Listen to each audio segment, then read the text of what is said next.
Good morning, everybody. Or good afternoon. Not sure when you're watching this, but thank you for joining Miss Dash for library time. Ooh. So, we're going to be reading a story today that I am very excited about. It's a topic very dear to my heart, and I hope you guys like the story, yeah? Okay, friends, let's get started. Just change my video. There we go. So this book is called Ian's Walk. It's about a boy with autism and his sister. So let's get started. Okay.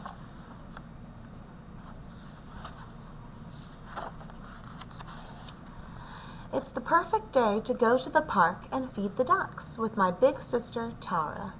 Except my brother wants to come along too. Aw, Ian, why don't you stay here, I say. Ian doesn't answer me, though, because he has autism, but he wraps his fingers hard against the screen and begins to whine. Oh, all right, Ian, I say. Can he come? I ask Mom. Says Mom. You'll need to watch him closely the whole time. Are you sure you want to do that? It's okay with me, I answer. Tara nods. You hold his hand, though, Julie, she tells me. Ian's brain doesn't work like other people's. Ian sees things differently. When we pass Nan's diner, Ian steps inside to watch the ceiling fan move in slow circles. He doesn't look at the waitresses hurrying by with all kinds of sandwiches and ice cream. Let's get a soda, I say. But Ian keeps his eyes on the fan until I pull him out the door. Ian hears things differently. When a fire truck rushes by with its siren wailing and horn blaring, Ian hardly seems to notice. But he tilts his head sideways and seems to be listening to something I cannot hear. Hurry up, I say, tugging his arm. Ian smells things differently. At Mrs. Potter's flower stand, I hold a bouquet of sweet-smelling lilacs up to Ian's face. Ian wrinkles his nose and turns away. When we go by the post office, Ian puts his nose against the warm, gritty bricks and sniffs the wall. Stop that, I say. You look silly. I yank him away before anyone notices. Ian feels things differently. At the pond, I pick up a soft feather and tickle Ian under his chin. He shrieks and pushes it away. But while Tara and I toss cereal to the ducks, Ian lies on the ground with his cheek pressed against the hard stones. Get up, Ian, I say, taking his hand. Someone might step on you. Ian tastes things differently. When we go past the food booths, Ian won't even look at the pizza, hot dogs, or soft pretzels. But he reaches into my pocket for the bag of leftover cereal. Tara and I don't want to eat cereal for lunch. I tell him, come with us while we buy some pizza. But Ian won't budge. He munches the Power Pops one by one. Sometimes Ian makes me angry.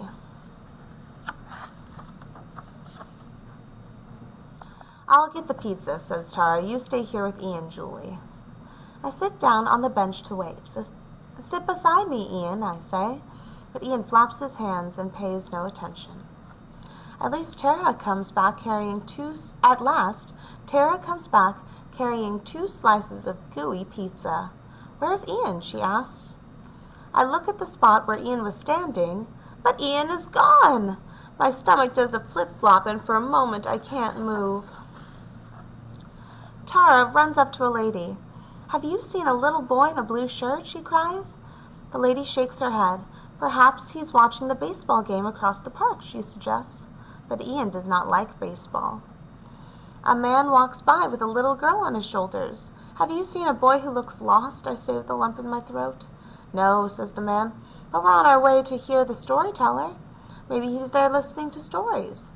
But Ian does not like stories.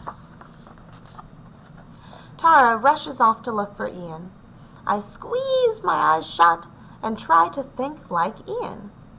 Ian likes the balloon stand, where the big machine hisses and stretches balloons into colorful bobbing shapes. He likes the water fountain, where he can put his face up close and watch the stream of water gush past his eyes. Suddenly, the old bell in the center of the park begins to ring. Bong, bong, bong. And then I remember Ian loves the bell best of all. I run full speed towards the bell, and there's Ian. He is lying under the bell, making the big gong move back and forth. I hug him tightly, even though he doesn't care for hugs. I see Tara near the swings and call out to her. She rushes over, all out of breath, and puts her arms around us. We'll walk home the way you like, I tell Ian. We stop at the pond and let Ian play with the stones. He lines them up in a straight row along the edge of the walkway.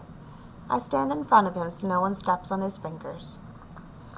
We walk right past Mrs. Potter's flower stand and stop at the post office instead.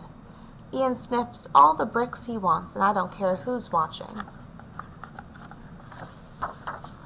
When Ian pauses at the corner and seems to be listening to something I cannot hear, we wait patiently, and I try to listen too. At Nan's Diner, Ian and I watch the fan until I'm dizzy. When we finally get home, I say, "It was a good walk, Ian," and just for just a flash, Ian looks at me and smiles. Aww. So cute. Oh. Just really quick, switch the video. There we go.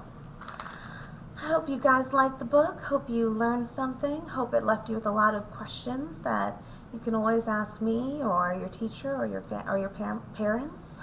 Can't talk today. But I can't wait to see you in the library, and I hope y'all have a great day. Make sure to be kind to someone who maybe you don't understand, yeah? Thanks.